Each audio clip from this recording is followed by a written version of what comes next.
আঠটা গুণ যাৰ ওচৰত থাকে এইজন চবচে ভাগ্যৱান মানুহ। তাৰ ভিতৰত এক নম্বৰটো হৈছে খৈৰুকুম মান তাআল্লামাল কুৰআনা ৱা আল্লামা, অৰ্থাৎ তোমালোকৰ ভিতৰত সৰ্বোত্তম ব্যক্তি সেইজন যিয়ে নিজে কোৰআন শিকে আৰু আনকো শিকায়। অৰ্থাৎ কোৰআনৰ যি শিক্ষক আৰু কোৰআনৰ যি শিক্ষাৰ্থী এই দুজনে হৈছে পৃথিৱীৰ বুকুত সৰ্বশ্ৰেষ্ঠ ব্যক্তি, সৰ্বোত্তম ব্যক্তি। এতিয়া এই যে আল্লাহ ৰসুল সাল্লাল্লাহু আলাইহি সাল্লামে স্বীকৃতি দিলে সৰ্বশ্ৰেষ্ঠ বুলি, সৰ্বোত্তম বুলি, এতিয়া সৰ্বোত্তম আৰু সৰ্বশ্ৰেষ্ঠ হ'ব পৰাকৈ এই দুটা গুণৰ যিকোনো এটা গুণ আমাৰ মাজত আছেনে নাই তাক চালি জাৰি চোৱাটো দৰকাৰ, প্ৰয়োজনীয়।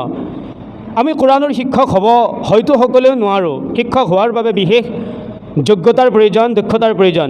কিন্তু কোৰআনৰ শিক্ষাৰ্থী হোৱাৰ বাবে, কোৰআনৰ ছাত্ৰ বা ছাত্ৰী হোৱাৰ বাবেতো বিশেষ কোনো দক্ষতাৰ প্ৰয়োজন নাই। আমি কোৰআনৰ ছাত্ৰ ছাত্ৰী হ'ব পাৰোঁ, আমি কোৰআনৰ ছাত্ৰ হ'ব পাৰোঁ, শিক্ষাৰ্থী হ'ব পাৰোঁ। যদি আমি কোৰআনৰ শিক্ষক হ'ব পৰা নাই তেন্তে আমি শিক্ষাৰ্থী হওঁ।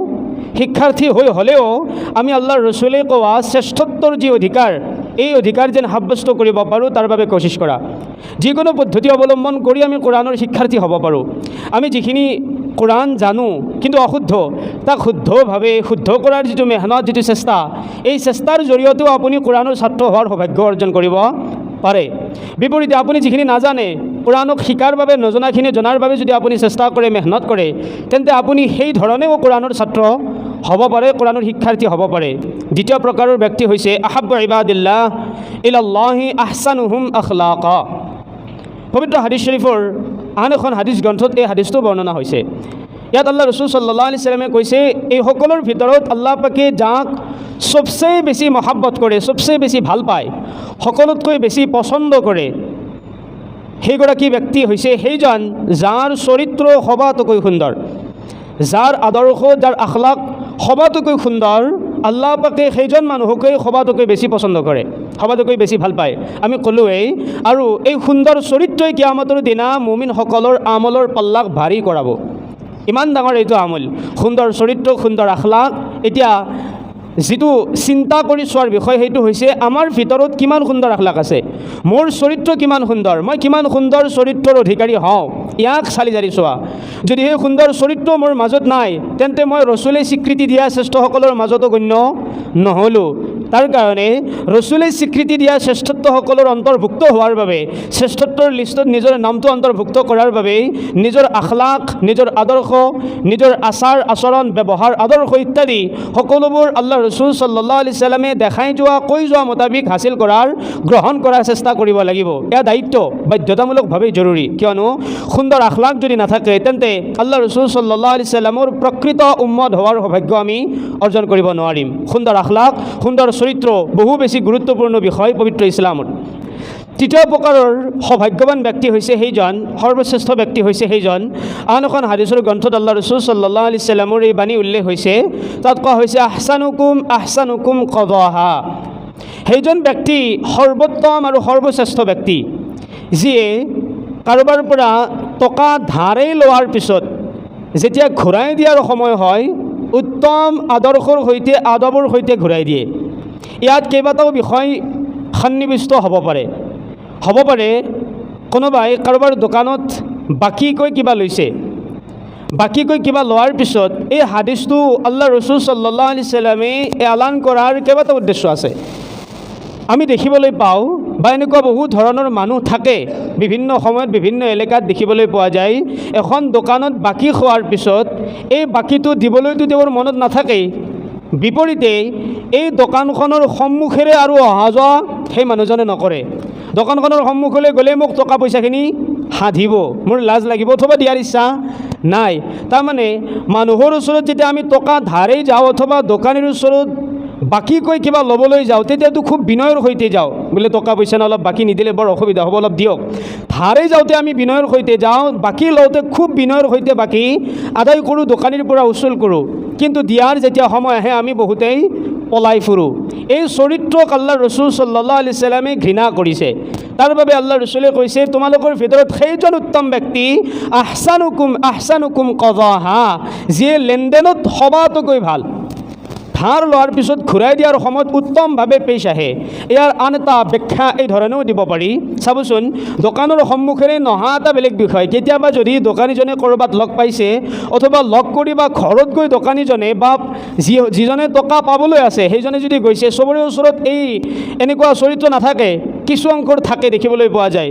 দোকানী যেতিয়া কয়, ভাই ইমান দিন হ'ল টকাখিনি দিয়া নাই, দোকানতো ইমান দিন হ'ল অহা নাই, ৰাস্তাই ঘাটো ইমান দিন হ'ল লগ পোৱা নাই, পইচাখিনি দিয়ক, মোৰতো এখন দোকান আছে।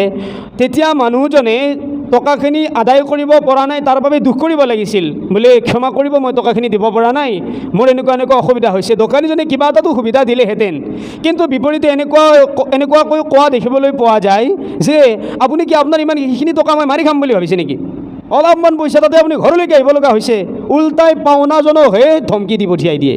এই চৰিত্ৰৰ যিসকল লোক, এইসকলক আল্লাহ আৰু ৰচুলে ঘৃণা কৰে, নফৰত কৰে। আৰু তাৰ বাবে আল্লাহ ৰচুলে কৈছে, সৰ্বোত্তম সেইজন যিয়ে লেনদেনত ভাল। আহসানুকুম কদাহা, তোমালোকৰ ভিতৰত সেইজন সবাতোকৈ ভাল যিয়ে লেনদেনত ভাল, দেওনাত ভাল। যেনেকুৱাকৈ ধাৰে ল'বলৈ যাওঁতে আমি বিনয়ৰ সৈতে যাওঁ, ধাৰ আদায় কৰাৰ মুহূৰ্ততো আমাৰ মাজত বিনয়তা থাকিব লাগে।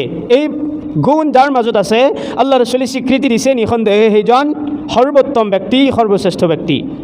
4 নম্বৰ গৰাকী হৈছে আল্লাহ ৰচুল সাল্লাল্লাহু আলাইহি ওয়াসাল্লামে কৈছে, খাইৰুকুম লি আহলিহি ওয়া আনা খাইৰুকুম লি আহলি।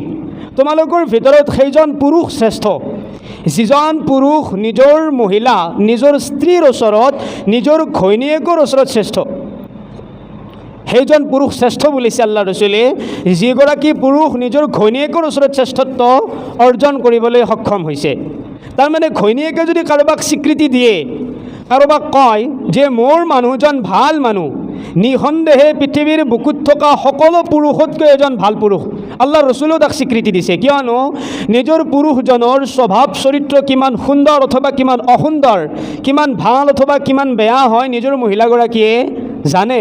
এই খবৰ তেওঁৰ মাজত আছে, তেওঁ জানিবলৈ পায়। তাৰ বাবেই কোনোবা পুৰুষ যদি সঁচাকৈ প্ৰকৃততেই শ্ৰেষ্ঠ হয়, সঁচাকৈ ভাল হয়, আৰু যদি নিজৰ মহিলাই, নিজৰ ঘৈণীয়েকে স্বীকৃতি দিয়ে মোৰ পুৰুষগৰাকী ভাল বুলি, তেন্তে আল্লাহ ৰচুলে কৈছে, নিঃসন্দেহে পৃথিৱীৰ বুকুত থকা চব পুৰুষতকৈ এগৰাকী পুৰুষ শ্ৰেষ্ঠ পুৰুষ। সুবহানাল্লাহ। ইয়াৰ মাজত মহিলাৰ মৰ্যাদাও বিচাৰি পোৱা যায়। 5 নম্বৰটো, আন এখন হাদিছ গ্ৰন্থত আল্লাহ ৰচুল সাল্লাল্লাহু আলাইহি ওয়াসাল্লামৰ ফৰমান পোৱা যায়। আল্লাহ ৰচুল সাল্লাল্লাহু আলাইহি ওয়াসাল্লামে কৈছে, খাইৰুকুম মান ইউৰজা খাইৰুহু ওয়া ইউ'মানু শাৰৰুহু। 5 নম্বৰ, সেইগৰাকী ব্যক্তি সৰ্বোত্তম ব্যক্তি, সৰ্বশ্ৰেষ্ঠ ব্যক্তি যাৰ পৰা মানুহে ভালৰ আশা কৰে আৰু অনিষ্টৰ পৰা নিৰাপদ থাকে। সেইজন মানুহ যাৰ পৰা মানুহে ভাল আশা কৰে কিবা আৰু অনিষ্টৰ পৰা হিফাজত থাকে। সেইজন মানুহে কাৰো লগত অনিষ্ট নকৰে, অনিষ্ট হোৱাৰ পৰা মানুহে হিফাজত হৈ থাকে। এনেকুৱা যাৰ মাজত সিফাত আৰু গুণাগুণ পোৱা যায়, আল্লাহ ৰচুল সাল্লাল্লাহু আলাইহি ওয়াসাল্লামে পৃথিৱীৰ বুকুত সবচেয়ে শ্ৰেষ্ঠ ব্যক্তি বুলি সেইজনক স্বীকৃতি দান কৰিছে।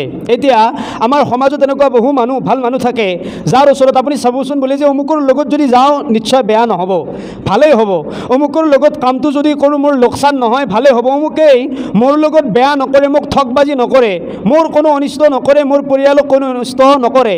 তাৰমানে আশা কৰিব পাৰি, ভৰসা কৰিব পাৰি। এনেকুৱা খুব কম সংখ্যক হ'লেও মানুহ থাকে।